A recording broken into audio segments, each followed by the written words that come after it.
Hello friends, मैं doctor Pankaj Chaturvedi, I am dermatologist from new Delhi और आज मैं आपको बताऊंगा कोविड वैक्सीन्स के बारे में। और इस वीडियो के बाद आपके मन में कोविड वैक्सीन्स को लेके कोई भी डाउट नहीं रहेगा। दोस्तों, इस पैंडेमिक में हमारी जान सिर्फ दो चीजों ने बचाई है। पहला, टाइमली ट्रीटमेंट और दूसरा वैक्सीन्स। टाइमली ट्रीटमेंट की क्या इंपॉर्टेंस है ये मैंने आपको अपने पहले वीडियो में बताया था। आज मैं आपको बताऊंगा वैक्सीन्स की क्या इंपॉर्टेंस थी। जिनको जो वैक्सीनेटेड थे और जिनको इन्फेक्शंस हुए कोविड के, उनको सीरियस डिजीज नहीं हुए। इन्फेक्शन टच करके चला गया, उनको हॉस्पिटलाइज होने की जरूरत नहीं पड़ी, उनको ऑक्सीजन पे जाने की जरूरत नहीं पड़ी और शायद ही कोई आईसीयू में पहुंचा हो। तो ये बात पक्की है कि वैक्सीन से प्रोटेक्शन मिलता है। तो आपको वैक्सीन लगवानी चाहिए कि नहीं लगवानी चाहिए, ये सवाल ही नहीं उठता। You have to get vaccinated. अब सवाल आता है कि कौन सी vaccine. Every day I get messages and questions in my inbox कि डॉक्टर कौन सी वैक्सीन लगवानी चाहिए, बेटर कौन सी है। ऑफ कोर्स ये बड़ा कॉमन सा क्वेश्चन है कि भाई वैक्सीन लगवानी है तो जो सबसे अच्छी हो वही लगवानी चाहिए। You are right, but there is a saying, beggars are not choosers. अभी हम बेगर्स हैं। क्यों है? क्योंकि अभी हम चूज करने की कंडीशन में नहीं है। वैक्सीन्स की शॉर्टेज है। देश जिस दौर से गुजर रहा है इसमें हजारों लोग हर रोज अपनी जान गंवा रहे हैं कोविड से। तो अभी जो हमारी प्रायोरिटी है वो है सबको सुरक्षित करना। एटलीस्ट जान बचनी चाहिए। हाँ, वैक्सीन की एफिकेसी में 19-20 का फर्क हो सकता है, सेफ्टी में 19-20 का फर्क हो सकता है, लेकिन वेट करना वर्थ नहीं है। आप सोचे कि नहीं, जब जॉनसन एंड जॉनसन की वैक्सीन आ जाएगी तब मैं लगवाऊंगा, या स्पुतनिक आ जाएगी, वो बड़ी अच्छी, उसके सेफ्टी प्रोफाइल बहुत अच्छा है, इफेक्टिव बहुत ज़्यादा है, तो मैं वो लगवाऊंगा। मैं फाइजर की लगवाऊंगा because that was the first vaccine to get approval, American है। This is a wrong approach. आप वेट करते रह जाएंगे। जैसे कोविड फैला, आपने देखा, इसने चांस नहीं दिया लोगों को सोचने का। तो आपको सोचना नहीं कि आप ब्रांडेड वैक्सीन लगवाएंगे और XYZ वैक्सीन लगवाएंगे। अभी आप चूज करने की कंडीशन में नहीं है। तो अभी आपको जो भी वैक्सीन मिलती है वो आप लगवाएं, so that you can stay safe, at least जान बचे आपकी। और जान, ये वैक्सीन जो अभी दोनों कोवैक्सीन और कोविशील्ड लगी है, they have saved lives. I am a doctor, I am vaccinated, I got Covishield. मेरे बहुत सारे कलीग्स हैं जिन्होंने कोवैक्सीन, कोविशील्ड वैक्सीन लगवाई और मैं उनको जानता हूं। कई लोग इन्फेक्टेड हुए बट किसी को भी मेजर सिम्टम्स नहीं आए। सो गेट वैक्सीनेटेड। अब दूसरा सवाल उठता है कि क्या ऐसा भी है कि कुछ लोग वैक्सीन नहीं लगवा सकते, या आपको डिजीज है, आपको हार्ट इशू है, डायबिटीज है, तो वैक्सीन लगवा सकते हैं कि नहीं लगवा सकते।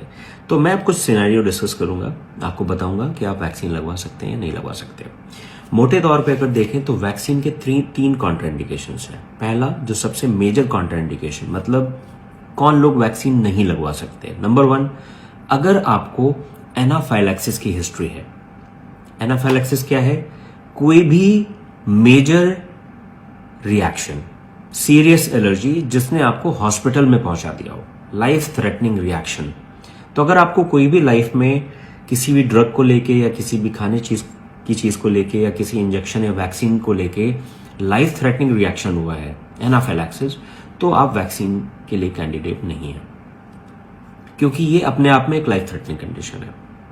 Number 1। Number 2, pregnancy and lactation. अगर आप प्रेग्नेंट हैं या एक नर्सिंग मदर हैं तो आप वैक्सीन नहीं लगवा सकते। हालांकि ये गवर्नमेंट ऑफ इंडिया का रूल है। बाहर बहुत सारे कंट्रीज में प्रेगनेंसी और लैक्टेशन में वैक्सीनेशन शुरू हो चुका है। और हमारी फॉक्सी, जो इंडियन एसोसिएशन है गायनेकोलॉजिस्ट की, उनका भी रिकमेंडेशन है कि जल्दी से जल्दी प्रेगनेंसी और लैक्टेशन में भी वैक्सीनेशन को शुरू करना चाहिए, because it is safe and इसका जो रिस्क है वो बहुत कम है और बेनिफिट्स बहुत ज्यादा है। बट एज ऑफ नाउ अभी गवर्नमेंट ऑफ इंडिया ने इसको हरी झंडी नहीं दी है। So if you are pregnant और if you are lactating, vaccine is a no for you. और तीसरा, if you are below 18 years of age, अगर आपकी एज 18 से कम है तो भी आपको वैक्सीन नहीं लगवानी है। पूरे वर्ल्ड में भी ट्रायल्स चल रहे हैं कि बच्चों में वैक्सीन कितनी सेफ है, और जब ये डेटा आ जाएगा then kids will be vaccinated. कुछ स्पेशल कंडीशंस आपके साथ अगर एसोसिएटेड हैं तो आप वैक्सीन ले सकते कि नहीं ले सकते, राइट। अगर आपको कैंसर है, अभी डिटेक्ट हुआ है, या उसका ट्रीटमेंट ले रहे हैं, या आप कैंसर सर्वाइवर हैं, आप वैक्सीन ले सकते हैं। आपको हार्ट के इश्यूज हैं, आप ब्लड थिनर्स पे हैं, आपको स्टेंट्स पड़े हुए हैं, आपका बीपी ज़्यादा रहता है, हाइपरटेंशन है, still you can take vaccines. आपको डायबिटीज़ है, थायराइड है, आर्थराइटिस है, आपको एस्थमा है, आपको सोरियासिस है, आपको एटॉपिक डर्मेटाइटिस है, आपको एटिकेरिया है, माइनर एलर्जीज हैं, स्नीजिंग प्रॉब्लम है, डस्ट एलर्जीज हैं, आप वैक्सीन ले सकते हैं। अगर आपको कोई दवा खाने के बाद माइनर सी रिएक्शन होती है, you can take the vaccine.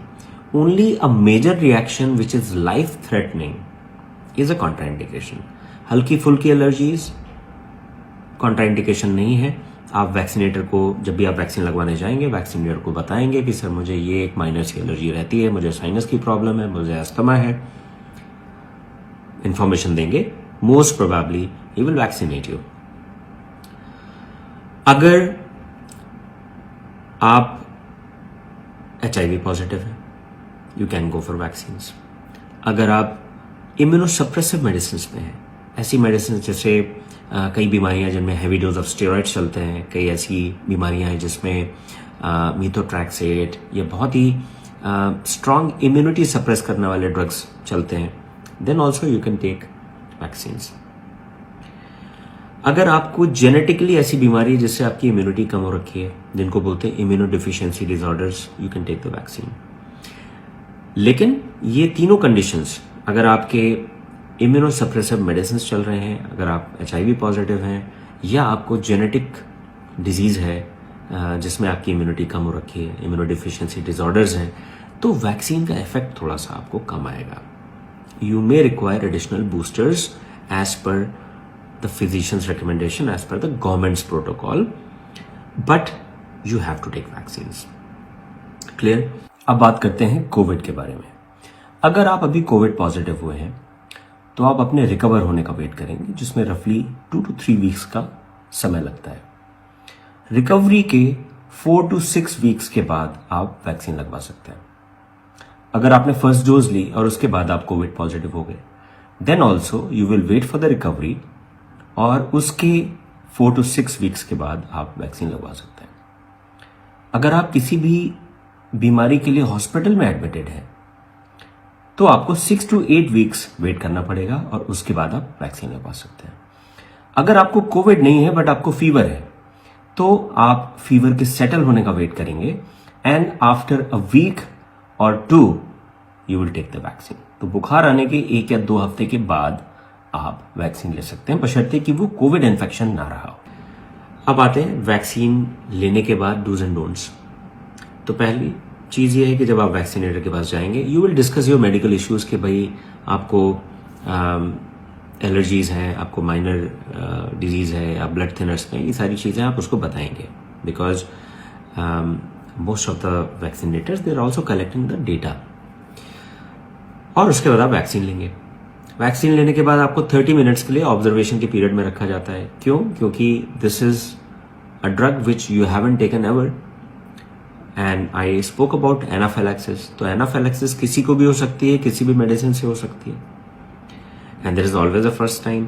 तो आपको 30 मिनट्स के लिए ऑब्जर्वेशन में इसलिए रखते हैं कि आपको कोई मेजर रिएक्शन ना हो, अगर हो तो उसको टाइमली ट्रीट किया जा सके।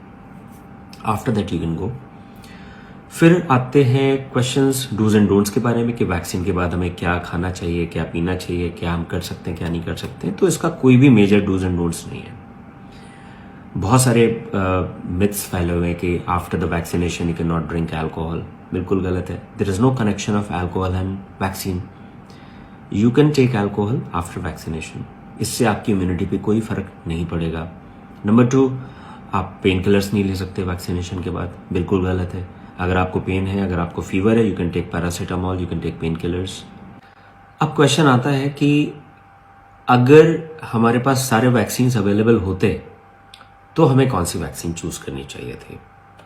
ये बहुत ही ट्रिकी क्वेश्चन है, इसका आंसर भी इतना स्ट्रेट फॉरवर्ड नहीं है। इसके लिए मैं कई चीज़ों को समझना पड़ेगा। पहला ये कि जब भी हम किसी वैक्सीन के बारे में एक डिसीजन लेते हैं तो उसकी सेफ्टी और एफिकेसी दोनों चीज़ों का ध्यान रखना होता है, कितनी सेफ है और कितनी इफेक्टिव है। तो अभी तक जितनी भी वैक्सीन हैं मोर और less they have been found to be very safe, बहुत ही सेफ हैं, और एफिकेसी वाइज भी दे आर क्वाइट इफेक्टिव। जितनी भी वैक्सीन्स को अप्रूवल मिल रहा है, अगर वो 50% से ज़्यादा आपको प्रोटेक्शन दे रहे हैं, दे आर गेटिंग अप्रूवल। अब सवाल आता है कि सबसे ज़्यादा इफेक्टिव कौन है? फाइजर, स्पुतनिक एंड मॉडर्ना, ये 3 वैक्सीन्स ये सबसे ज़्यादा प्रोटेक्शन देते हैं, 91 to 94%, 91.4% Pfizer, similar protection by Sputnik, and 94% by Moderna. Moderna और Pfizer, they are mRNA vaccines. एक नया तरीका है. These are the first vaccines of their own kind. ऐसी पहले vaccines इस टेक्नोलॉजी पे पहले कभी बनी नहीं. Sputnik is a viral vector vaccine. और इसके बाद कोवैक्सिन और कोविशील्ड, इनकी सिमिलर एफिकेसी है विच इज़ रफली 80%, सो दे आर ऑल्सो इफेक्टिव। अब आते हैं सेफ्टी के बारे में। सेफ्टी के बारे में अगर देखा जाए तो सबसे सेफ जो वैक्सीन होती हैं वो किल्ड वायरस बेस्ड वैक्सीन होती हैं। So technically Covaxin is the safest vaccine, but जितने भी ट्रायल्स हुए हैं उनमें देखा गया कि मोर और लेस वैक्सीन सारे ही सेफ हैं।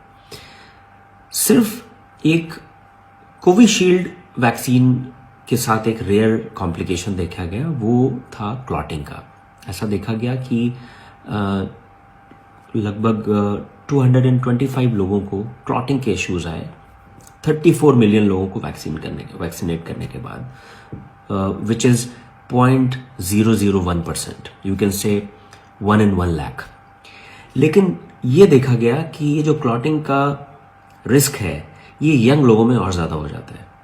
सो जो 40+ थे उनको जो रिस्क था दैट वाज 1 in 1 lakh, लेकिन जो बिलो 30 ईयर्स के लोग थे उनमें देखा गया कि ये रिस्क था 1 in 60,000, ऑलमोस्ट डबल। तो यूके को फिर इसके लिए एक नई गाइडलाइन निकालनी पड़ी, और अकॉर्डिंग टू दैट गाइडलाइन अब जो बिलो 30 ईयर्स ऑफ एज लोग हैं उनको वैक्सीन की एक चॉइस दी जाएगी, and they will be given a different vaccine than Covishield, 18 to 30 years of age. जो 30 to 40 हैं उनको ऑप्शन दिया जाएगा that if they want they can take another vaccine other than Covishield, और 40+ they will be given Covishield, and because they are having more risk and chances of getting COVID complications are also high in that age group. तो इसमें भी अगर हम इन guidelines को देखें तो सबसे पहली प्रायोरिटी रही है 40+ लोगों को प्रोटेक्शन देना, because that's the most important thing to ensure that your life will be saved. आपकी जान बचेगी, ये सबसे पहली प्रायोरिटी है, and that is the reason those 40+ people have been they will be given Covishield because that is readily available, but people who are between 30 to 40 उनको एक option दिया जाएगा कि हाँ, अगर आप कोविशील्ड नहीं लगवाना चाहते because of this minor risk associated, you can choose another vaccine, और 30 ईयर्स से कम के लोगों को दूसरी वैक्सीन दी जाएगी, कोविशील्ड नहीं दी जाएगी। So this is the latest development. In fact 7th of May का रिकमेंडेशन है NHS यूके का। अब अगर इंडिया में भी ये वैक्सीन्स सारी अवेलेबल होती, इनकी कमी नहीं होती, ऐसा कोई सिनेरियो नहीं होता कि आप हमारे पास वैक्सीन का ऑप्शन नहीं है, आपको कोवैक्सीन मिल रही तो आपको कोवैक्सीन ही लगवानी है, या कोविशील्ड मिल रही तो वही लगवानी है। अगर आपके पास चॉइस होती तो कुछ चीजें हैं जो फॉलो की जाती, जैसे प्रेगनेंसी में कोविशील्ड नहीं दी जाती। क्यों? क्योंकि प्रेगनेंसी अपने आप में एक ऐसी स्टेज है जिसमें ब्लड के क्लॉटिंग के चांसेस थोड़े हाई होते हैं, और यही कोविशील्ड का कॉम्प्लिकेशन है। तो Covishield is not recommended to be given to the pregnant females. Covaxin would have been a better choice, और फाइजर या Moderna would have been a better choice. ऐसे ही जिन लोगों को ब्लड क्लॉटिंग की हिस्ट्री है, deep venous thrombosis, pulmonary embolism, इस तरह के जो क्लॉटिंग बेस्ड कॉम्प्लिकेशंस हुए हैं, हेपेरिन इंड्यूस्ड थ्रोम्बोसाइटोपिनिया, अगर इस तरह की उनको मेडिकल कंडीशंस रही हैं, तब भी उनको कोविशील्ड का ऑप्शन नहीं दिया जाता, उनको दूसरी वैक्सीन दी जाती है। सो रिलेटिवली इन लोगों के लिए Covishield is not a safe choice. अब बात करेंगे एक प्रैक्टिकल एस्पेक्ट पे। जो वैक्सीन एक फैक्ट्री में बन रही है, वहां से जब वो वैक्सीन वैक्सीनेशन सेंटर पे पहुंचेगी तो क्या उसकी एफिकेसी और क्वालिटी मेंटेन रह पाएगी? This is also one of the very important practical question. और ये किस वैक्सीन पे एप्लीकेबल होता है? ये एप्लीकेबल होता है mRNA बेस्ड वैक्सीन पे। क्या आपको पता है ये फाइजर और मॉडर्ना वैक्सीन, इनको किस टेम्परेचर पे कैरी करना पड़ता है? -60 to -80 degree Celsius. -60 to -80 degree Celsius. क्या ये कोल्ड चेन मेंटेन हो पाएगी? क्या वैक्सीन इस टेम्परेचर पे मैन्युफैक्चर जहां पे हो रही है वहां से वैक्सीनेशन सेंटर पर पहुंच सकेगी? और अगर बीच में कोल्ड चेन टूटी तो क्या उसकी एफिकेसी सेम रहेगी? बिल्कुल नहीं रहेगी। इंडिया की तो बात छोड़िए, जो डेवलप्ड कंट्रीज हैं, they are facing problems of maintaining this type of cold chain. तो they are highly effective and safe, but this logistic issue is also there. तो हमें इस चीज को भी ध्यान में रखना पड़ेगा। बट एज आई सेड, हम चूज करने की कंडीशन में नहीं है। हम इतना बड़ा रिस्क नहीं ले सकते कि हम वैक्सीन्स का वेट करते रहें और वैक्सीन ना लगवाएं। हम इतना बड़ा खतरा मोल नहीं ले सकते। रिस्क कितना है? कोविशील्ड में क्लॉटिंग का रिस्क कितना है? 40s में 2 in 1 million एंड 30s में 4 in 1 million। That is the risk. और इससे ज़्यादा रिस्क तो हम सड़क पार करते हैं तो हम लेते हैं कि ऐसा ना हो कि कोई गाड़ी हमारे ऊपर से निकल जाए। So every medicine, every drug has a little bit of risk. We have to see how big the risk is. तो वैक्सीन्स का वेट करना, दूसरी वैक्सीन्स का इंतज़ार करना कि अलग ब्रांड्स आएंगे और सेफर ऑप्शंस आएंगे और तब हम वैक्सीनेटेड होंगे, this risk is not worth to be taken. तो आप सभी से मेरी यही गुजारिश है, please get vaccinated. Don't wait for the vaccines. जो वैक्सीन आपको मिल रही है वो आप लगवाइए। Stay safe. Thank you.